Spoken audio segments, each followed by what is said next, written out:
আমাৰ দোকানীজনী চাওঁ আকৌ আহি গ'লা স্কুল বন্ধ কাৰণে এতিয়া দোকান দিছা হয় নাই স্কুল খুলি স্কুল যাব লাগিব তোমাৰ দোকানত কি কি আছে কোৱা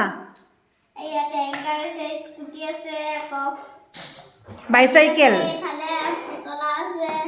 চকলেট আছে জুস আছে ফ্ৰুটি আছে কুৰকুৰি আছে চিপস আছে কুৰকুৰি আছে বা বহুত বস্তু ৰাখিছা দেই দোকানখনত আপোনাক কি লাগে মোক কুৰকুৰি লাগিব কি পেকেট কুৰকুৰি 2 পেকেট দিয়া মোক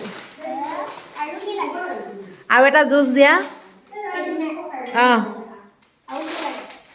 আৰু নালাগে দিয়া আকৌ পিছত আহিম দেই মোৰ ইমান পইচা নাই নহয়